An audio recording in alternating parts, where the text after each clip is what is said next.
सूर्य का ध्यान करते हुए सभी एक बार ओम बोले। ओम मातवत परदारेश पर द्रव्येश लोष्टवत आत्मोत सर्वभूतेषु यः पश्यति सः पंडितः।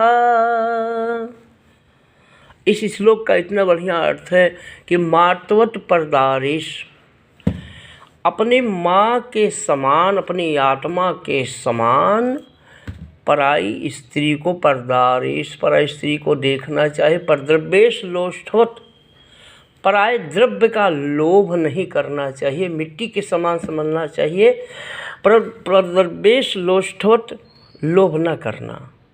आत्मोत सर्वभूतेश, अपनी आत्मा के समान संपूर्ण सृष्टि में सभी जीवों को देखना। सर्वभूतेश यह पश्यति सः पंडिता, वही पंडित है। एको ब्रह्म द्वितीयानास, ब्रह्म जानास सः पंडिता, जो अपने आत्मा के समान सम सृष्टि के सभी जीवों पे दया की नज़र रखता है, जो विश्वामित्र की तरह, जो सूर्य की तरह पूरे संसार को एक नज़र से प्रकाश देता है, समदर्शी की तरह सबको देखता है। एको ब्रह्म द्वितीयानास, वही परम ब्रह्म है, वही विश्वामित्र है। विश्वामित्र का मतलब है गायत्री महामंत्र, पूरे विश्व का मंत्र है। विश्वामित्र जी ने, गुरु विश्वामित्र जी ने गायत्री मंत्र के माध्यम से भगवान राम को प्रकट किया, और भगवान राम ने पूरे विश्व को जो ज्ञान दिया है, जो आदर्श दिया है। भगवान राम की पूजा संसार में इसीलिए होती है, भगवान राम ने अपने जीवन में विश्वामित्र का काम किया है। उन्होंने सारे संसार को ज्ञान दिया है, बुद्धि दिया है, विवेक दिया है कि जो उनके रास्ते पर चलेगा वो श्रेष्ठ और महान बन जाएगा। भगवान राम ने जी गायत्री मंत्र का ध्यान करते थे, सूर्य ध्यान करते थे, गुरु का चरण दबाते थे और माता पिता का चरण स्पर्श करते थे। उन्होंने पूरे संसार को जो ज्ञान दिया है, इसीलिए उनकी संसार में जय जयकार हो रही है। लेकिन बहनों भाइयों, संसार का कल्याण तब होगा जब राम के आदर्श पर लोग चलेंगे। ये जूनियर सीनियर का अध्यात्म है कि राम की पूजा करना, राम राम राम करना, कृष्ण कृष्ण करना।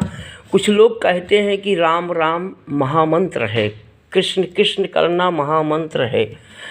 महामंत्र केवल एक है बहनों भाइयों, जिसको गायत्री महामंत्र करते हैं। राम राम करने से गायत्री मंत्र नहीं हो जाता, क्योंकि पेड़ पेड़ ही रहता है, डाल डाल ही रहती है, फल फल ही होता है। जिस तरह से समंदर, नदी समंदर नहीं होता, नदी नदी ही रहती है, नाला नाला ही होता है। कहने का आशय कि समंदर, माँ गायत्री समंदर है। माँ गायत्री संपूर्ण संसार में अदृश्य स्वरूप में परम ब्रह्म है। गायत्री माता वो हर कण कण में फैली हुई हैं, जिनसे सब सांस लेते हैं। माँ गायत्री धरती हैं, जल हैं, अग्नि हैं, हवा हैं, आकाश हैं। माँ गायत्री का ध्यान करने से बुद्धि विवेक तेज हो जाता है। जिस माँ ने बुद्धि विवेक ज्ञान बनाया, जिस माँ ने गर्भ में सबकी रचना किया है, उस माँ का ध्यान किया हनुमान जी ने 12 वर्ष। माँ गायत्री का ध्यान किया श्री राम और कृष्ण जी ने।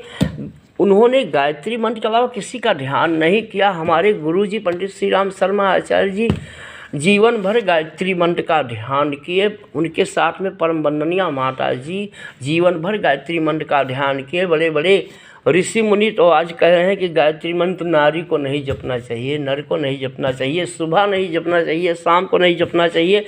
हमारे गुरु जी कहते थे कि 24 घंटा जपना चाहिए। हमारी हर सांस जो आज आ रही है, ये यज्ञ बन जाए, हमारा जीवन यज्ञ बन जाए।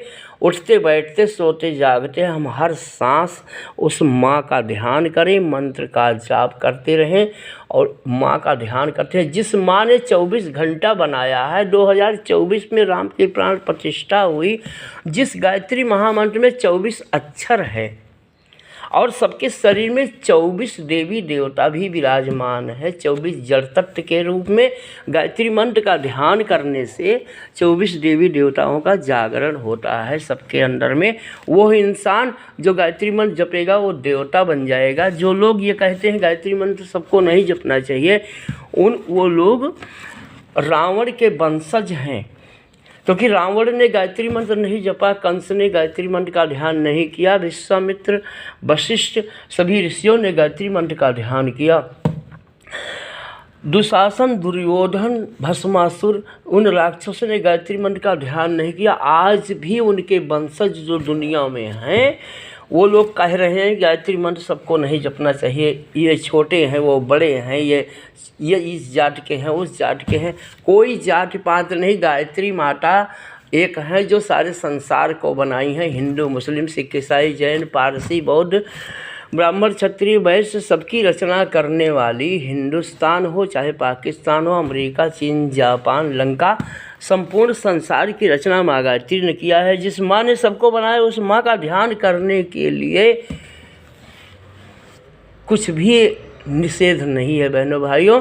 बस क्योंकि सतोगुणी, रजोगुणी, तमोगुणी तीनों प्रकृति को माँ ने बनाया है, तो तमोगुणी भी अगर माँ की आराधना करेंगे तो उनको तमोगुण मिट सकता है, वो सतोगुणी हो जाएंगे। रजोगुणी के लोग भी गायत्री मंत्र का ध्यान कर सकते हैं। अगर रजोगुणी के लोग गायत्री मंत्र का ध्यान करेंगे वो सतोगुणी बन जाएंगे। सतोगुणी भगवान कृष्ण ने कहा कि त्रिगुणी प्रकृति तीनों आदि शक्ति जगत जननी गायत्री माता से ही तीनों प्रकृति बनी हुई है। ओम भूर्भुवः स्वः।